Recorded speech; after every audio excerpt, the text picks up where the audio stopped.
The Sublime Object of Ideology is the first book by philosopher Slavoj Zizek, published in 1989. I bought this book for myself a week or so ago. It was kind of a Christmas present to myself. It's been a while since I've actually purchased a book, and it's definitely been a while since I've bought a book. And within the first few pages, I'm reading it and I'm like, man, I'm so glad I got this. Like, I'm really, really happy that I bought this because this book has actually helped me a lot. Um, it's been really enjoyable to read. It's surprisingly lucid, considering the way Zizek is kind of known for being kind of all over the place when he lectures or talks. Um, his writing is more or less easy to follow in terms of the ideas kind of flowing from one to the next. He has a lot of what I think are really good examples where he's trying to say, here's the idea I'm trying to convey, and here's an example you can kind of chew on to really understand what I'm trying to say. He does all that really well. I also think he's a pretty good orator once you get used to, the mannerisms and his little idiosyncrasies. He has a lot of really interesting things to say. The biggest obstacle with Zizek, whether you're reading him or listening to him, I think is just simply the ideas that he's talking about, even if you can kind of grasp what exactly they are. They're extremely abstract, and they often require a substantial amount of background information. Like I think Zizek assumes a very high degree of familiarity with the philosophers and intellectuals that he references and talks about.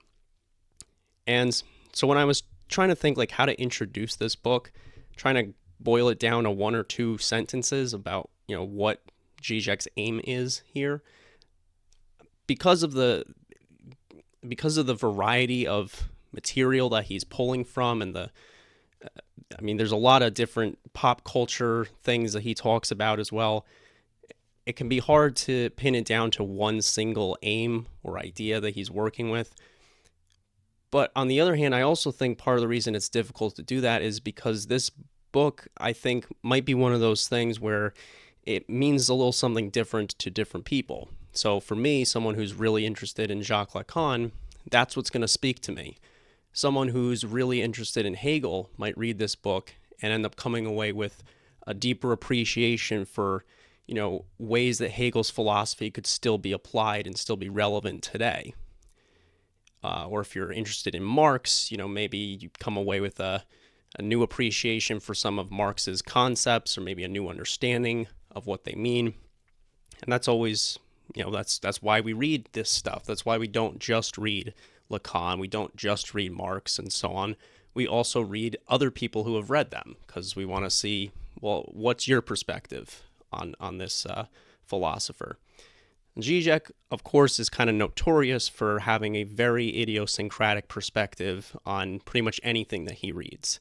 When you're reading or listening to something by Zizek and he's talking about Marx, Hegel, or whoever, you are getting Zizek's own perspective for that. And presumably that's why we consume stuff by very engaging speakers and writers like Zizek. So kind of going into this work, I would say that this is a book that if you are already somewhat familiar, at least, with Lacan, Marx, and or Hegel, there will be something in this that you can pull from and something will resonate with you. I want to start by just talking about the three things that Zizek hopes to accomplish with this book, which I'm taking from his introduction.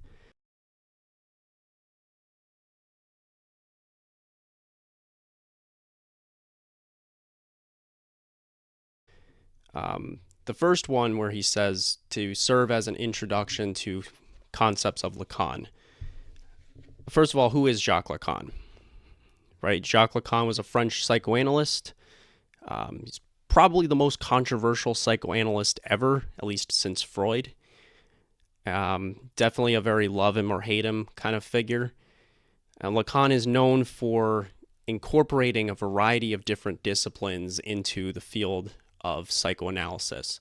So Lacan will take stuff from linguistics, he'll take stuff from philosophy, and try to figure out a way to inject those into the practice of psychoanalysis itself.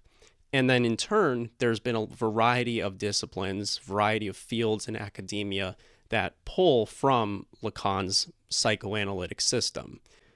But Lacan is definitely controversial. One of the reasons he's controversial is because there's lots of people who think his ideas are basically nonsense.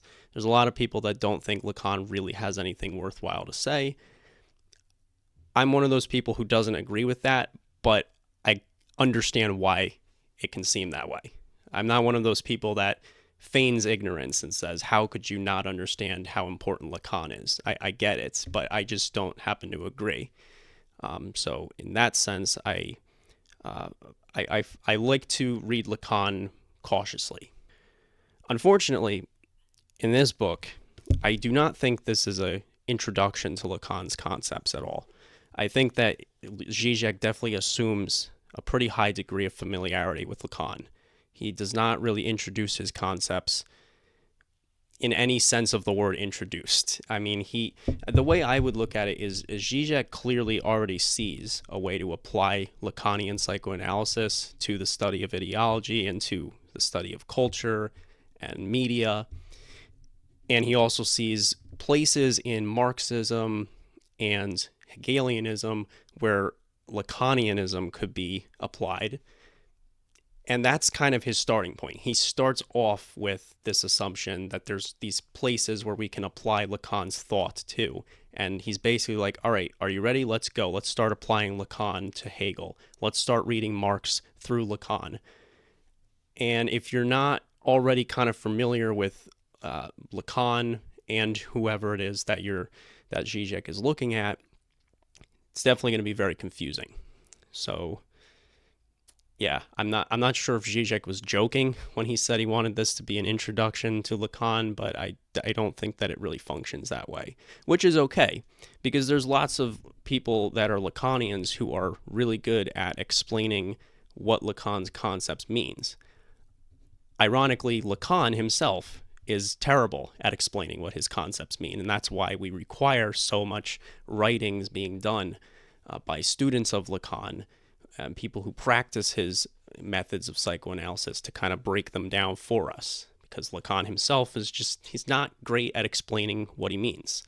But what Zizek does is unique because he does something that is also important. It's not just important to break down what Lacan is trying to say, it's also important to point out ways that you can take Lacan's ideas and apply them elsewhere. That's one of the chief values of Lacan's psychoanalytic system, is that it's easily transferable. It's very adaptable. You can take it and paste it in a lot of different interesting places and come up with some new and interesting ideas when you do that. That's what makes his work, I think, so enduring. So to that end, having some familiarity with Lacan's concepts does make it, I think, a little bit easier to work through this book. There's a few specific notions in Lacanian psychoanalysis that Zizek focuses on.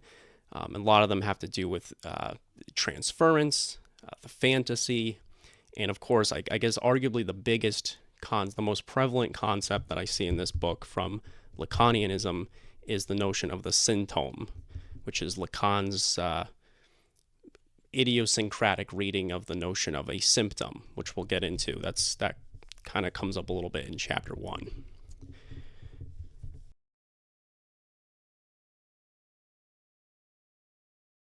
The second aim of this book that Zizek identifies is a return to Hegel, and this is a peculiar phrase. The first thing we should note is that it is itself a reference to, again, Jacques Lacan. Lacan described his own psychoanalytic system as a, quote, return to Freud. This is something that Lacan insisted on really from the beginning, from his first seminar in 1953 onwards. Lacan always told people, look, I'm not a Lacanian.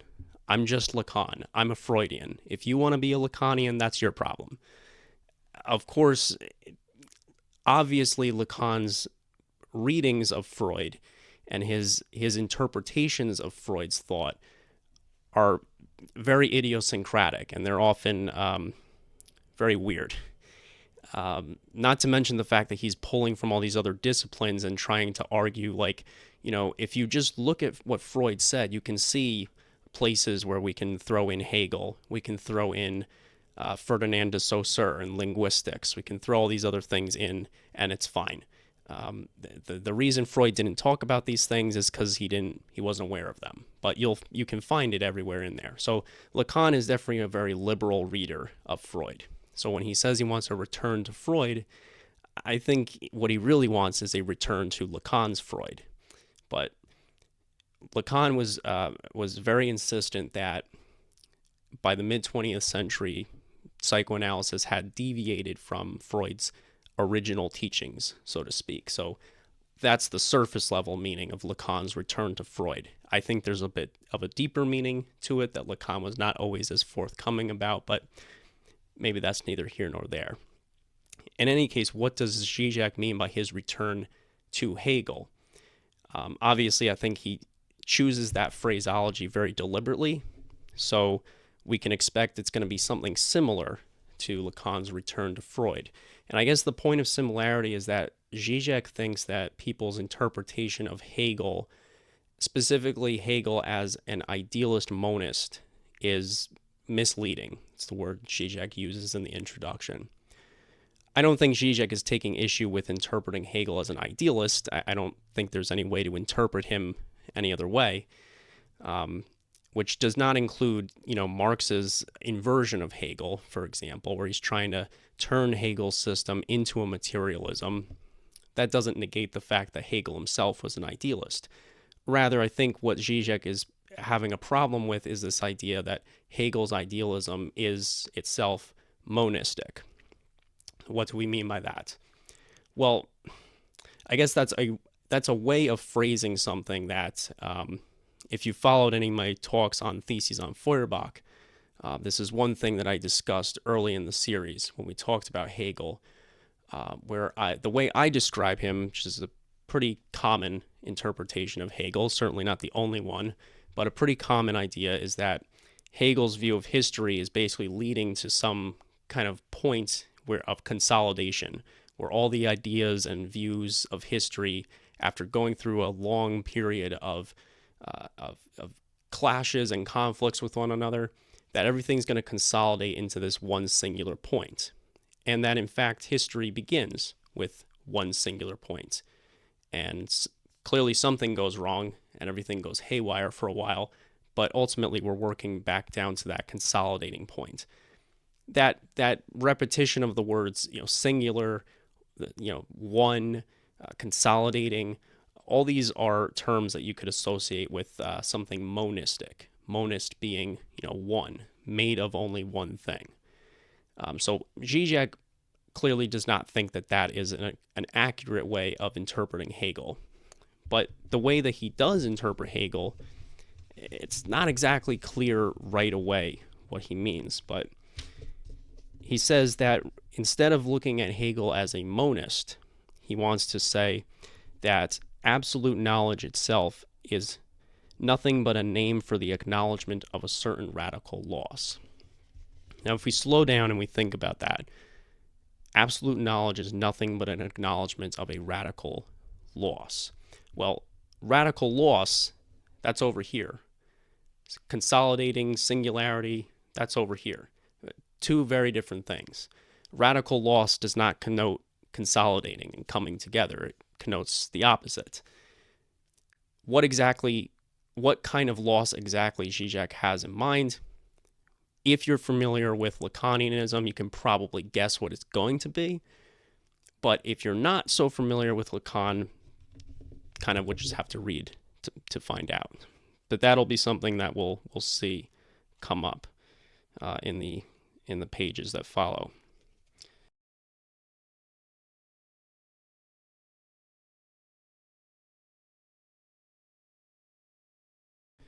So finally, I guess the broadest aim of this book from Zizek's point of view is to contribute to the study of ideology. So I think this probably begs a couple of questions. Why does Zizek think that studying Lacan and Hegel is going to contribute to the study of ideology? That's something we would have to read the book to find out. But more importantly, the question of what is ideology? And as much as I hate when people do this, I have to answer my own question with another question. Which ideology are we talking about? Because ideology is like one of the most notoriously, annoyingly difficult terms to use. It's also, I think, very badly used quite often. It's one of those things that people say to kind of sound smart, I guess. And I'll admit, I'm still pretty confused about exactly what ideology means to me. But what I can say is that there are certain stable elements of the word ideology that have kind of endured up to today. And those are the ones we're going to want to look at, precisely because those are the ones Zizek is trying to discard. So in other words, whatever definition of ideology we can offer, even to just kind of get things going, is precisely the definition that Zizek is going to end up challenging. He's going against the grain when he's talking about ideology. Zizek has his own specific, uniquely Zizekian definition of ideology. But in order to understand it and understand why it matters in the first place, of course, we need to start with the question of what generally is ideology defined as. Well, historically, ideology dates back to at least the late 18th century, when French Enlightenment thinkers used it to denote a study, a particular area of study, specifically the study of ideas. So kind of in the same way that biology is the study of the body, geology is the study of rocks and the earth, ideology was treated as the study of ideas, or the science of ideas. But that's really not how the word is used today, generally speaking. Ideology is actually used more to denote sets of ideas. And this we can trace back to the writings of Karl Marx. So how do we define ideology today? Well, generally, today, like academics, especially philosophers, if they're using the word ideology, they're talking about beliefs or values or ideas that people hold, which are false, ultimately. The way Marx used the term was a kind of a false awareness, false beliefs, false consciousness, stuff like that. So it's an illusion. That is what Zizek calls the classical definition of ideology. So then the definition that Zizek is working with is different from this classical definition. Zizek is concerned that ideology, rather than being the illusion, is actually what constitutes reality itself. And it is only in the illusion that we actually find relief from ideology, which is kind of a major problem. So that is one of the most interesting kind of dilemmas that I think Zizek identifies. And as the reader, it makes me curious, how does he plan to get us out?